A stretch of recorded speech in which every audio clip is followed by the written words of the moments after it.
and welcome to the Strand. I'm Christina Foxley, the Director of Events, and I'm pleased to welcome world-renowned comic artists Keith Carter, Sikoryak, and Swaab here tonight to discuss their work for creating comics. I'm going to let Spencer Drake more formally introduce the contributors for a moment. Spencer and Judith Salavetz, who is also here tonight, are award-winning creative directors, designers, authors, curators, and packagers specializing in music and pop culture books. Combined, Judith and Spencer are designing for such artists as Lou Reed, The Velvet Underground, U2, Leonard Cohen, Ramones, Talking Heads, Joan Jett, and Bon Jovi. We're very excited that they've joined us tonight. Following tonight's presentation, the panelists will be happy to take your questions. We'll walk around with this microphone, so please wait for it before you speak. The artists will then sign copies of their book for you, which you can purchase downstairs on your way out of the store. Did everyone, I just saw some people show up, if you have not received a raffle ticket, I'll get to you. We are raffling off 20 of these beautiful Sikoryak tote bags tonight. Stick around during the signing portion of the event, and Jeremy over here will pull from the raffle tickets. So stick around at the end and make sure that you get your tote. Please join me in welcoming the incredibly talented artists Swaab, Keith Carter, Sikoryak, Judith Salavetz, and Spencer Drake to the Strand.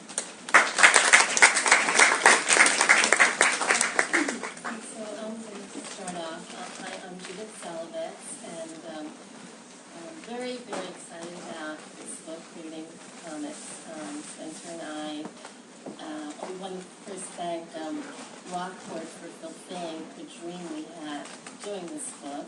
The book, of course, has both pretty well-established cartoon artists, comic artists, as well as some new ones that no one's ever heard of, but Spencer and I felt should be paid attention to. So I'm going to turn the mic over to Spencer. Again, thank you, Rockport. Thank you, Emily. You're terrific, and thank you for that amazing cover. Thank you. I'm Spencer Drake, and I want to mention about our book that it's kind of different than the other comic books. They're basically, it's a profile book of top comic artists that were chosen, and basically also that the book shows the step-by-step process, which is very different from the other books. So I want you to know that it's very important. And the artists to my right who are in the book are amazingly very professional with very wide background, and I want to introduce you to them. This is Keith Carter and Swaab and Sikoryak, and they will tell you a little bit about themselves right now. I'm here tonight because someone gave me some really good advice. The advice was, don't be afraid to suck. So with that advice, I decided to go on my trek to try to learn to do cartooning and animation and movies and so forth. And so I was fortunate to run into Spencer, and he dared to believe that I couldn't suck, so that's why I'm here tonight. Hi, I'm Swaab, and I do a comic strip called Rehabilitating Mr. Wiggles that is about a deviant teddy bear and his adult companion person, and it's published in newspapers across the country and overseas as well, so I do that every week. And I've also done some animation. I worked on a show called Super Jail for Adult Swim, and a show called Ugly Americans. I did the pilot, which Bob actually animates a lot more, so thanks. Hi, I'm Sikoryak, and as you heard from me, I do some animation work, and I also am an aspiring cartoonist. I have a book out, came out last year called Masterpiece Comics, but you'll see more about that when we get to the slideshow part. So as the next step, I guess we're going to start doing our slideshow, and Neil didn't want to go first, so we had to change the sitting arrangement. That means I'll go first to set the low standard. So, anyway, you started Chip Tracy. Okay, very good. Anyway, this is, for any of you guys that believe in hackery, this is a thing in pure hackery. This was done for the museum. I really can't tell the image here, but we did this several years back, and this was a little bit of everything to try to make this journalistic cyber person, and it was done so quick, so fast. I mean, I really learned the craft of being a hack. There, you can go ahead and switch it. These are just some trading cards I did with Star Wars, with the Topps trading card folks, and some of the Marvel. I was trying to, I discovered Photoshop, and then I discovered Photoshop you could use like painting. And so I was trying to put some samples together and trying to get work, but let me tell you, it's really hard when you go into these conventions and you've got guys like this to compete with. And, you know, I was just happy to get some work here and there, but at the time I was still discovering my craft. Next.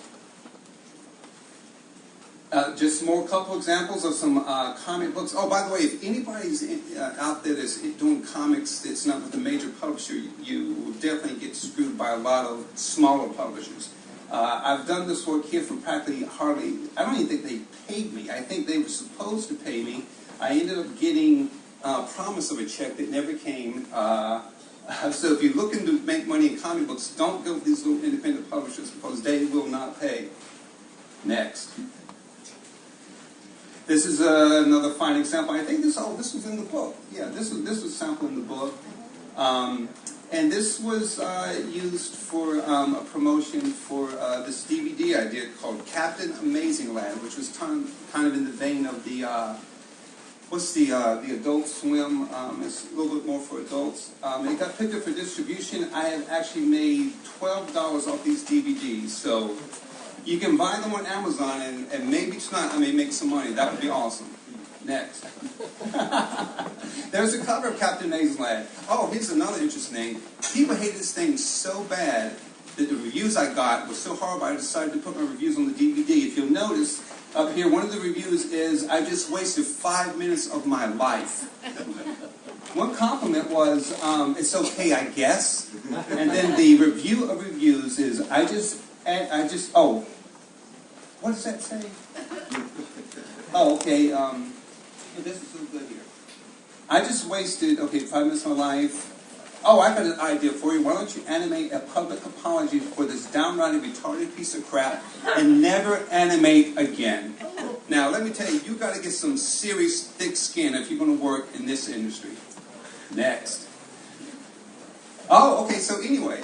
So out of these bad animations that I did and these horrible reviews and the DVD that sells and makes no money, a producer at ABC saw this work and he wanted to know if I could do this style for this thing called Savings Man.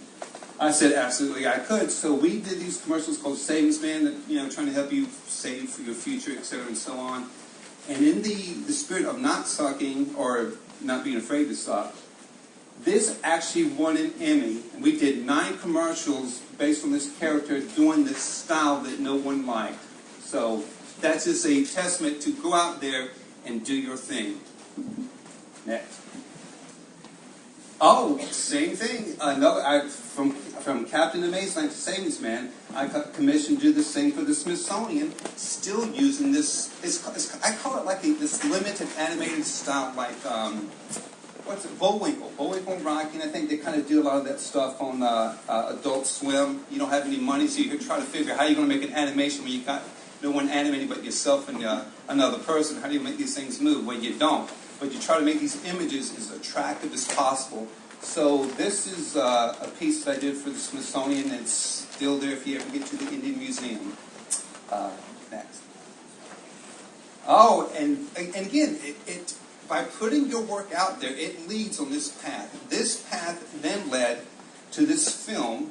A producer saw something that I did. We did a piece that played at the Cannes Film Festival, and they saw what we did, and they asked, "Could you do this for this this movie?" She bought all these old films, and she had this copy of Nosferatu. She has horrible condition. She said, "What could you do with this movie?" And so, of course, I'd never done a movie. I'd just done animation and some comic work, and I started editing this thing. And of course, editing film felt like editing cartoons to me, and so we re-edited the whole thing. We added a new soundtrack. We had the actors. We hired actors to create sounds for the characters, and then we made it 3D. And I mean, not like that James Cameron level, but the kind of level you saw in the William Castle films of the 1950s. This movie got horrible reviews too. One of the Fangoria magazine, Fangoria, for any of those folks that know these horror magazines, one of the people said, avoid at all costs.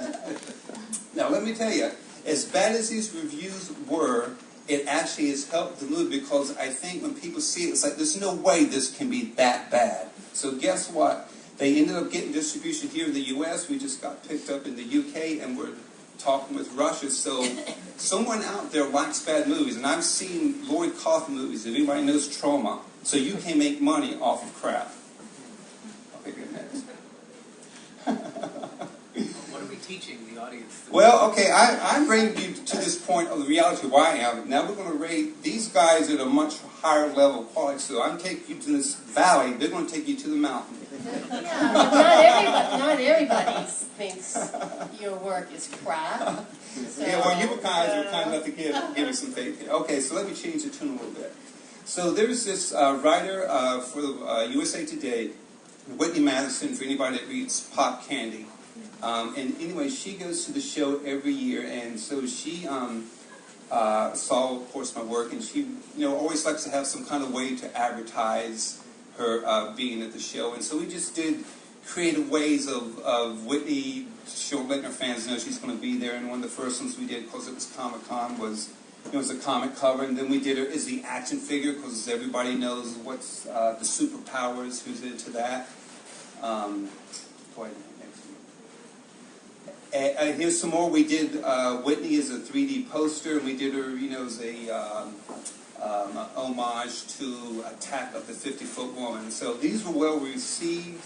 She got a lot of glory, and us cogs sat home and, happily did our stuff in a little dungeon. Next. And of course, working with Whitney, this led to some other illustrations I did with USA Today, and they were doing some stuff with the characters from Heroes for those folks that have watched that show. And now here's an interesting thing people might not know. I'm not very good at drawing faces or getting the likenesses of faces, so I had actually an assistant that helped me to get the likenesses down, and then I did the rest. But that's a little tips of the trade of getting someone that actually does certain things better than you do. Also, and that's in the book too. Next. And I think the next one is probably another part of this illustration. Go ahead, you can go again. These are just more different samples of illustrations I did. Now, incidentally, these guys are really, they do comic books for real. I've always grew up in comics and was influenced by them, and so a lot of my illustration work is comic related, but I've never really done comics per se, but it's always been a huge inspiration. Saturday morning cartoons, etc. Another cover for a publication for when they did the thing about the guy's father got modeled who created Superman and inspired the story. Oh, okay, and then this is a part that it's kind of like the book. We talk about the different, how you do your process of, getting your image to come together. So, basically this is starting out with kind of a sketchy ink drawing. And then what I call embellishing. That's one thing I have come to learn about myself. Instead of calling myself an artist, I call myself an embellisher. I can't really do it that good myself, but I can take his work, and I can make it shine. So, embellishing is definitely my thing. Okay, next. And this is, again, adding the process of, you type and trying to see the whole image together. Next. This is now in Photoshop, and I just got my flat colors going under my black plate. Next. Again, a little bit more subtle touches, a little bit embellishing here, embellishing there. And then I ended up putting like this dot pattern to kind of give it this comic book feel that they have called halftone color in Photoshop. Next. Then the black plate goes on top. And then I think because we were trying to capture this old retro feel,